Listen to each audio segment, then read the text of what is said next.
but I've got to interrupt you. We have breaking Sure, news no on the Senate floor. Yeah. New Senate emission Majority Leader standards Mitch for the McConnell. airlines.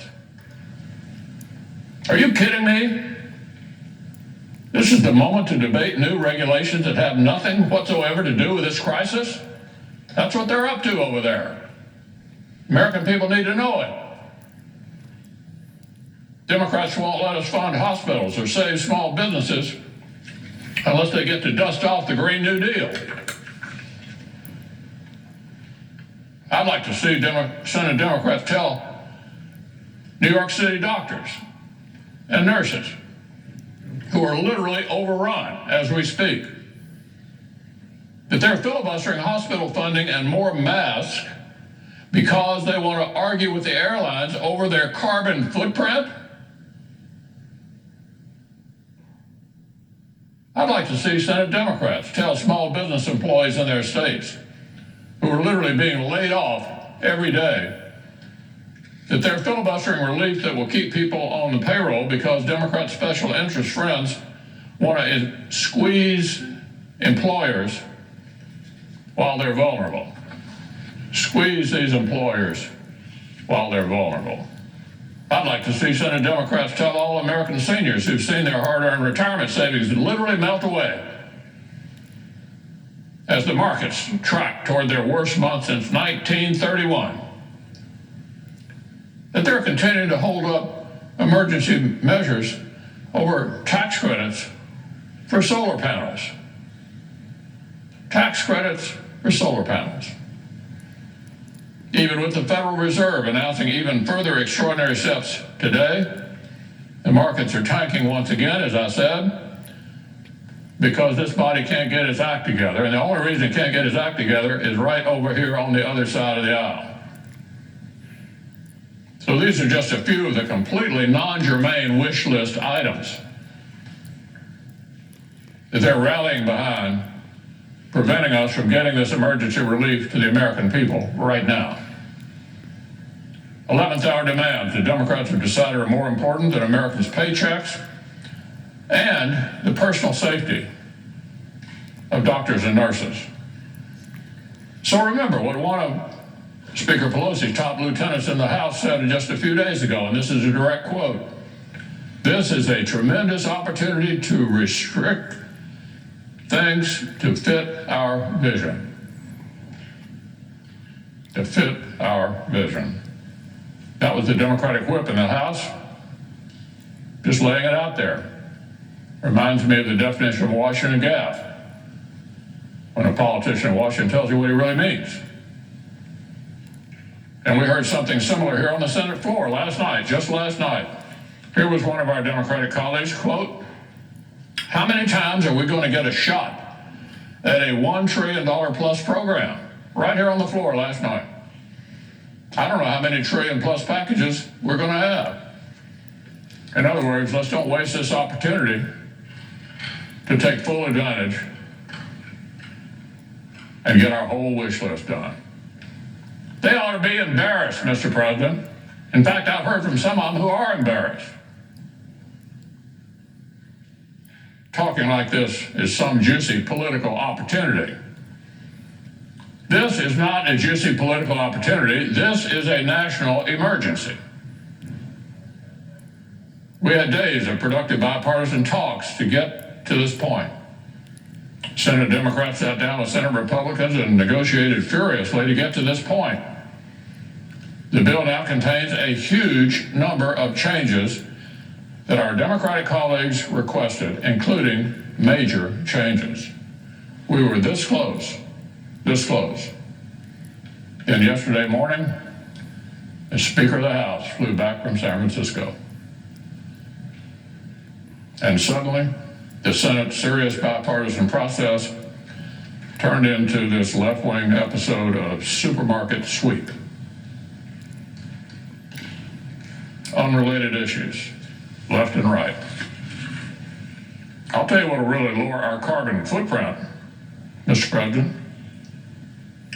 If the entire economy continues to crumble, with hundreds of thousands more Americans laid off because Senate Democrats won't let us act, that'll lower our carbon footprint, all right.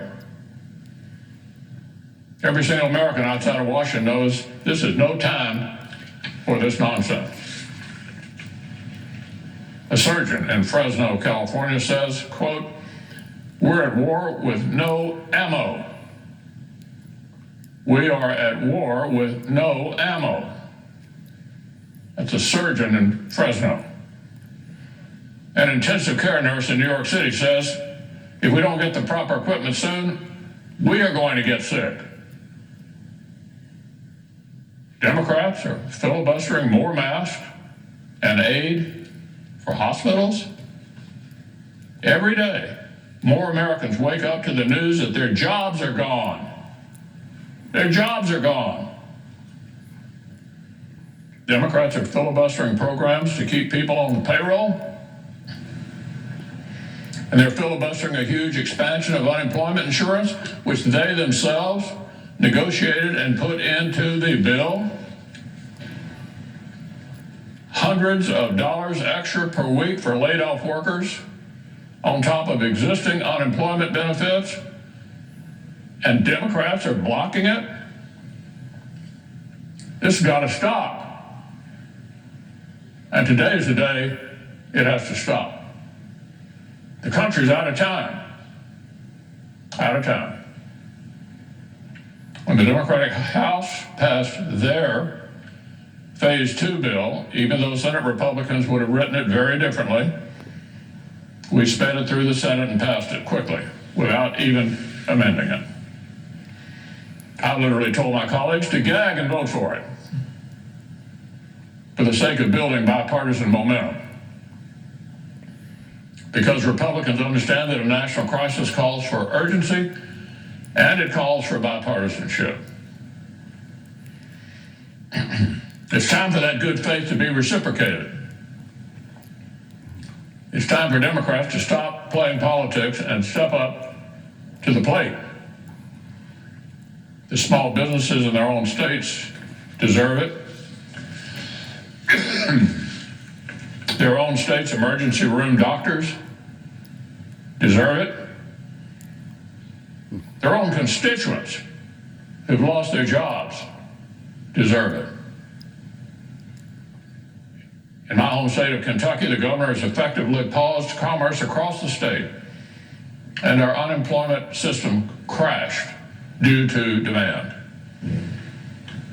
Kentuckians need help now, and we aren't alone. I've heard the pleas from healthcare workers in New York and Seattle. I've listened to the small business owners crying out in Brooklyn and Chicago. Why does only one side understand that this is urgent? Why are these hard-hit cities, our own senators, are happy, really, to keep this slow walking going on indefinitely? Is that really something these folks on the other side are comfortable with? Indefinitely slow walking all of this? How can half the Senate not rise to the occasion at a time when everybody else in the country is pulling together? They're pulling us apart. The examples are all over the country that we ought to look to. Healthcare heroes, to neighborhood volunteers, to national industries, everybody is unifying and pitching in. What about here in the Senate?